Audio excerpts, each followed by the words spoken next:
Ladies and gentlemen, life with Avamarie. Hey y'all, welcome back to the channel. It's your girl Avamarie. It is procedure day.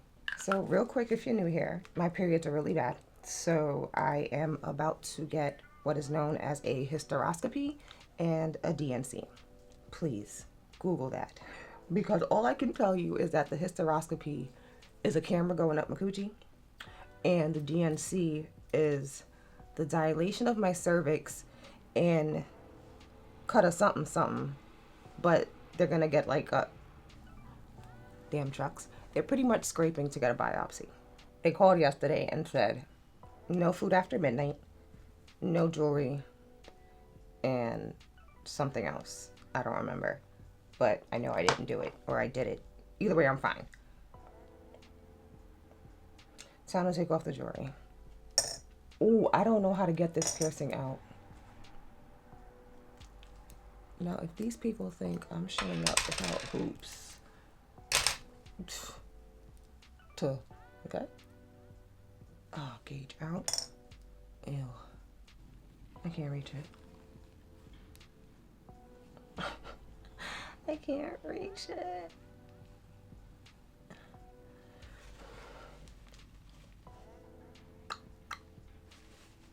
So what's gonna happen if I show up to surgery with just one little piercing in that I can't get out?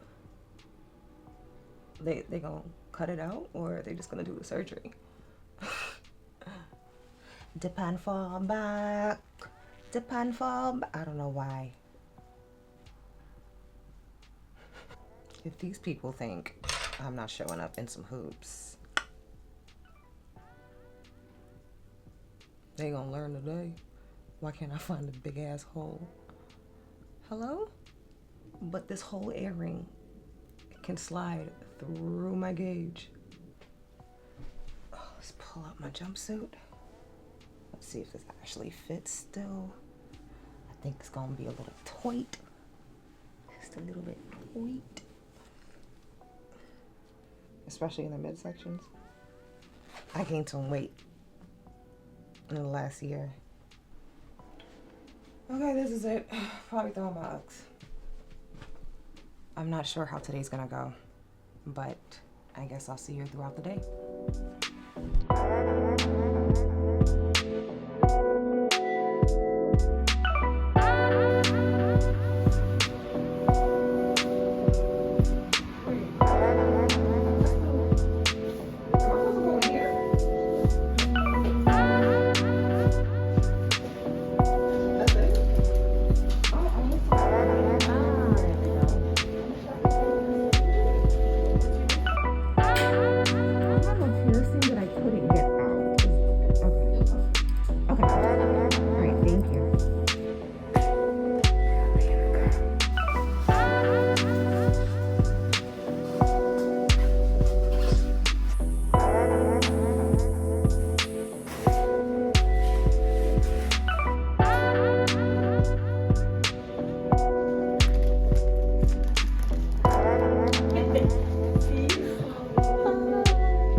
Reread your instructions. Will do.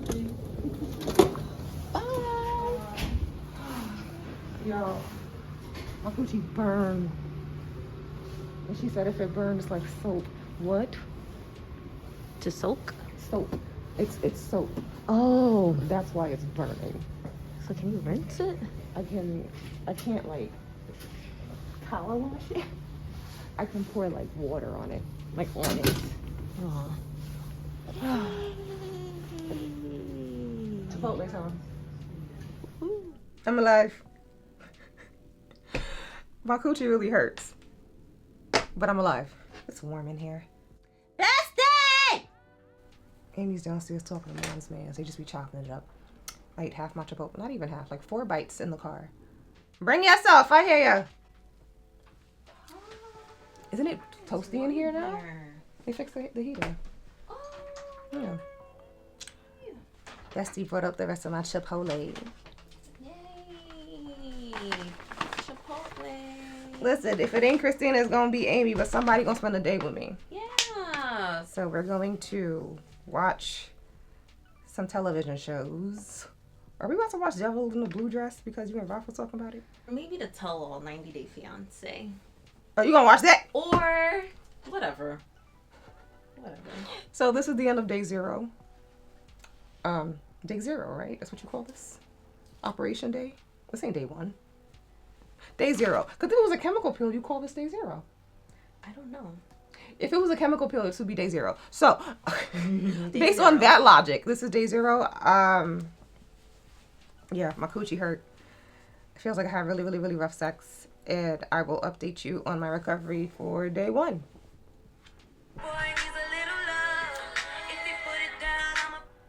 So you two don't flag me. I'm back, y'all. It's the next day. I've showered. I feel like a person. My coochie feels fine. How much they cost? One something. No man. A lot's happening. My contractor's here putting up the TV in my guest room because there's obviously no more TV behind me. My mom's here because they was up in my coochie and she got to make sure I don't die. So, oh shit. I don't close things. So I have my discharge papers and like the care plan and all that. Like the nurse wanted to go through it with me and she's like, why is it so thick? And she realized I have a lot of like video visits for therapy. So that was just there. Let's get to the point. It was a 20-something page packet. Okay, we're getting somewhere. On page 11 of 23, discharge instructions. Oh my gosh, that's hysteroscopy, la-di-da-di-da. Ooh! There's too much happening. I'm overstimulated. But honestly, if I didn't do this now, it just wasn't going to happen today. And I told myself I'm coming back today. So y'all didn't think I was dead. So, activity. I'll paraphrase this. Nothing in the coochie for 2 weeks.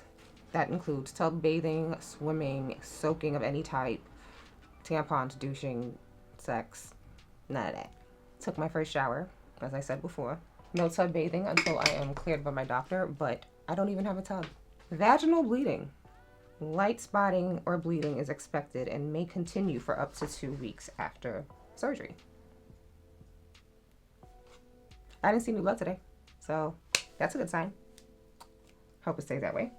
Pretty much I just need to like not bleed through a whole pad in an hour. I might pass a blood clot when I pee, but that's normal.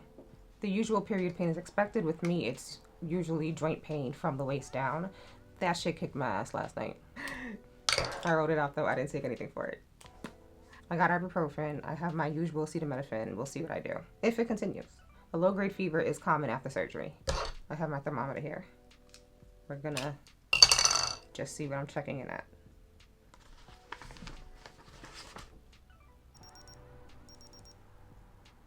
98.7. I'm in good shape. I can eat and drink as normal. Frequent urination is possible, and it's definitely happening. Like, it's happening. And you know I don't get up to pee unless it's like dire. Yeah, I gotta stop doing that. But if I can't pee, but I feel like I have to, red flag. Take my ass to the doctor. Amy said if I can't pee like a cat, cats die. What? Oh, Amy had me crying yesterday. I just read this part for the first time. It is common to not move bowels for the first week. Who's not shitting for a week? I think I have Duplex. It might be expired. I don't know. We'll figure it out. So yeah, my post-op visit is in like 3 weeks. The nurse called me today, and I was happy to report that I was feeling okay. But of course, me being me, I'm gonna try to do some wild shit tomorrow. I really need to like sit my ass in bed. You know what I should do tomorrow? I should go edit in the office. Get out of the bed. I'm gonna do that. But for the rest of day 1, post-surgery, I'm going to sleep. Literally, right back to sleep. I should put some earrings in. I've had no earrings on this whole time. Wow. The rest of the setup for on the hands. Ooh. Knuckle cracking feel good. I'll see y'all tomorrow. It's day 2, and still so far so good. No fever. I don't have any soreness, just to look like a person. Rings back on while I quickly tell you the actual surgery story as I remember it. I was scheduled to get there for 10. Surgery was supposed to start at 12. Their process is a little long, but seeing it happen in real time, it's efficient. So about 1 hour and 15 minutes after I check in, they call me into the back. That's when Amy goes to meet my mom and she spends time with her, whatever. I get changed. They bring me into the operating room. It's not as like fancy as it is on TV, but had I not moved when I did move, I would have definitely hit my head on a light. So remember, this is gynecological surgery. They have me take off the robe that's covering my back so that the robe that's open to the back is just open, booty out. There's like a divot in the bed, so my butt had to be like in the divot. So I'm like trying to get on the bed, and they're like, "Do you feel it?" And I'm like, "Nope." And I'm feeling around with my hand so then I can try to feel with my butt. I get in it, I pivot. I didn't even get my hands all the way out before I felt people just like grab me and just start like, all I felt was just this going up and down and just like tapping and things getting stuck everywhere. I was like, oh, this is happening quickly. This is where they did my IV. And I felt that doctor. I told him about the heart stick. So arms out like this, I'm on the table. They already strapped my body in. So I'm on the table and, you know, make a fist. And he's watching the vein roll. He's like, okay, you're right. We got to find it down here. Remember, I have a limb alert on this hand because of the lymphedema. This is where he got me. I felt this man put his whole body into like doing this to my hand so that he can get the needle in. I felt it. So after he's done, he's like, how was that? And I was like, it was good. I was like, just good. And I was like, well, I still felt it. It's not going to be great. I had the whole operating room dying laughing. I don't know why I do that. I don't mean to start cracking jokes. I genuinely don't even think I'm cracking jokes. But yeah, that's what happened. Now, he kept stressing that this was going to hurt. Let me back up a little bit. So this arm's here, this arm's here. They put the mask on me and it's not secure to my face. It feels like a blow-up flotation device is around the mask and that's not even blown up all the way, but it's just like resting on my face. And he's like, nothing's coming out yet. It's just there. And I still felt a little like air, but it wasn't the drugs. They pushed this. Remember, I'm here, strapped down. I'm just trying to push through and my body starts to tense up and I start doing this. Like convulsing. I'm still conscious. But literally, the last thing I remember is doing this, like just going this way. And then I woke up. I don't ever want to do surgery again, but I'm probably going to have to. But I'm okay, I think. I didn't do anything I wanted to do today. But I did have a group call with my breasties for that fundraiser I was doing. And we did our celebratory ting-ting. To give y'all some timing perspective, TikTok is about to get banned, like for real, in Less than 48 hours. Ay. I don't know. That's not the point of this vlog. I'll see you with day 3.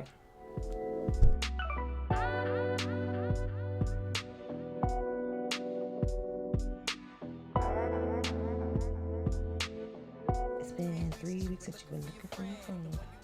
It's been 3 weeks since my D&C procedure. Here's a follow-up. They removed a benign polyp. Before, after. That back wall, imagine that as the top of my uterus. But with the removal of said polyp, my surgeon believes that she has solved the problem of my heavy bleeding. While I'm not entirely sure if she did, the period that I had 6 days after my D&C, I'm not sure if it was less heavy, but it was definitely a day shorter. I genuinely think my bleeding is hereditary. My mom kind of like revealed to me that she had a D&C, and I know she had a hysterectomy when I was in 4th grade. I don't think my surgeon knew I was gonna pull that out of my pocket because she was like, yeah, a little reluctant to agree with me, but she knew I was right. She then says, and I quote, ultimately, if this is what you want, I will do it. End quote. Then she goes into explain what happens in the hysterectomy. So when they do a hysterectomy, they take out the fallopian tubes, the uterus, and the cervix, but they leave the ovaries because I'm still ovulating and there's a lot of benefits to letting my body stop ovulating naturally. They disconnect all the attachments, take everything out, and then close it back up the way it used to be. They would either take it out through my coochie or through a 4-cut situation, 1 in the belly button, 2 on one side of my stomach, and 1 on the other side. Both procedures are outpatient because we know I hate staying the night in the hospital. If it's done through the coochie, I won't have holes in my stomach. Here's what these holes might look like. But the surgeon said she would have to do a pelvic exam to determine her technique. She should have and could have done it last month in the OR, but she said that she didn't know that we'd be thinking about this. When I saw you on December 31st, lady, I said, how about a hysterectomy? And you were taken aback and you looked at me like, Savannah, slow down. She pretty much told me we'll circle back to that after we see what the D&C uncovers. So was it Uchiwali or one mic? All the risks that I had with the D&C are now greater. With the hysterectomy, there's more bleeding, which is expected, but it might be enough to require a blood transfusion, and I'll spend a night in the hospital. We don't want that. The risk of infection is also higher. Seeing that I had no infection during my D&C, I'm hoping that's a good sign. Everything in that area is at risk of damage. The bowels, the bladder, the ureter, that's the cord that connects the kidney to the bladder, arteries, veins, nerves, the ovaries themselves, all that. They would either fix it themselves or call in an expert to do it if they notice it while they're in my body in the OR. But there's always a risk that they would miss something and I would then need further surgery to fix whatever they missed. Bladder damage could mean a catheter for a few weeks, but the bladder is a pretty resilient organ. Now the bowel damage, that could mean part of my bowel being removed entirely and then they stick it all back together. But if it's a bad injury to the large intestines, I could end up with a colostomy bag. I was sitting down and I still felt my whole body get weak when she said that. Like I literally had to lean over on the bed. Whew. I don't want that. I don't want that. Now, my surgeon said that's incredibly rare. While she has never seen it in any of her surgeries, she knows surgeons who have seen a patient go from hysterectomy to colostomy bag. My surgeon said she'd rather wait 3 to 4 months to see how my period is doing, seeing that these risks are so high. She'd want to make sure it's worth taking, as opposed to just having the D&C done and me jumping into the hysterectomy, not knowing if the D&C solved any problems. The medical problem is the heavy bleeding. The personal problem, I don't want to bleed. So that's where I am. I have a follow-up in April, and we'll see how I feel about my period and see what it's doing. And if I choose to follow through, it would be scheduled for May. Amy and I are trying to get Beyonce tickets. For Beyonce, I will push that whole surgery to June. I don't know how to comb my hair with these clip things in. These gotta come out. She said if my next period is still bad and I don't want to wait, I can definitely let her know. But that means I'll be calling her February, March. I'll deal with a few more bad periods just for Beyonce. This is me manifesting that Amy and I will get these Beyonce tickets. It's currently the day after my birthday. I got a couple of videos scheduled, so check the description to see if we've gotten them yet. I'm definitely putting on a hat. Yep. putting on a hat and these are coming out. So if you made it this far, thanks for watching this gynecological surgery journey. Don't forget to like, comment, share, subscribe, do all the things. Toodles!